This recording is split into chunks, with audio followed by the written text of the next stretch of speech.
Nazis took the power of Germany under the leadership of Adolf Hitler in 1933, over 9 million Jews were living in Europe. During this period, mentally handicapped people, Jews, and anyone called undesirable, who didn't have the racial characteristics of the Aryan people, were discriminated, segregated, and during the World War II, the final solution was taken. Genocide was carried out. We're in the Warsaw Ghetto, where a lot of Jewish people were living, and they were not allowed to leave this place. So this place has pretty much has been destroyed.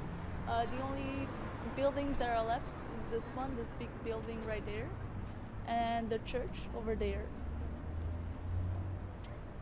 Right here, this huge road, it was a Polish road, and it was separated from the ghetto, and this is why the bridge was made, so that people from the ghetto could cross to the other side.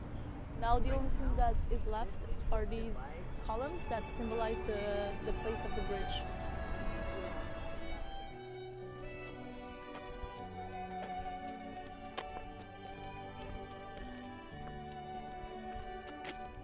Many houses were also used as the border of the ghetto due to its position. Many of these houses still stand today. This is what remains of the Warsaw Ghetto Wall that was built in the autumn of 1940.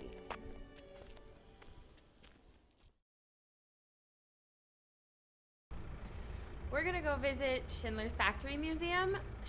This factory was used by Oskar Schindler to save thousands of Jews during World War II.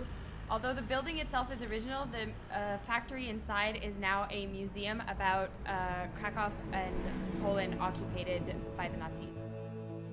This is the factory of a German man, Oskar Schindler. Schindler employed many Jewish workers. This was a great business decision because he didn't have to pay them. Although the Jews were not paid, they were treated quite well with food, shelter, and medical treatment.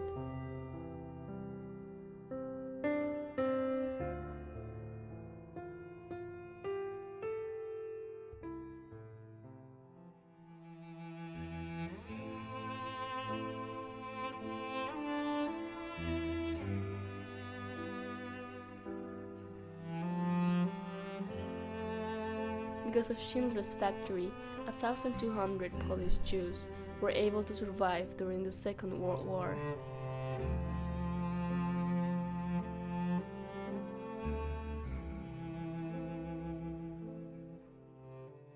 Today we're at Auschwitz, where it was the largest concentration camp in World War II, where millions of people were murdered.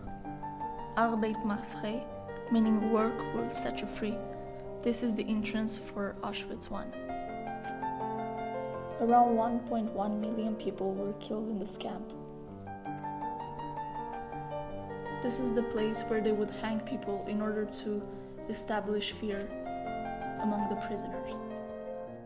Each day they would randomly select a couple of people which they would bring to the wall, and they shot them. Next to the wall, the windows were blocked so that the prisoners wouldn't be witness to this horrific view in order to avoid a state of panic.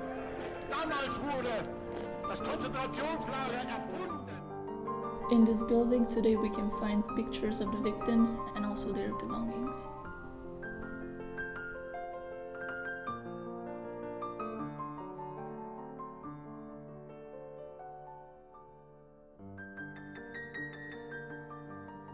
These were the rooms where the most lucky of them lived, because this place wasn't the worst. The camp too was. Rudolf Höss was one of the most known commandant of Auschwitz concentration camp. His wife described Auschwitz as heaven because of all the luxuries and the large house they had. However, for the prisoners, Auschwitz was hell. These are the remains of the gas chambers of Auschwitz II. The Nazis destroyed them before the Russians' arrival so that there was no proof of their atrocities. In the 1940s, the sky was gray, full of the smoke, which came from the large amount of gas burned in the gas chambers. Many question the purpose of keeping this horrific place, but it is not only a place of commemoration for all the lost souls, but also a history lesson to teach today's societies of the repercussions of racial inequality.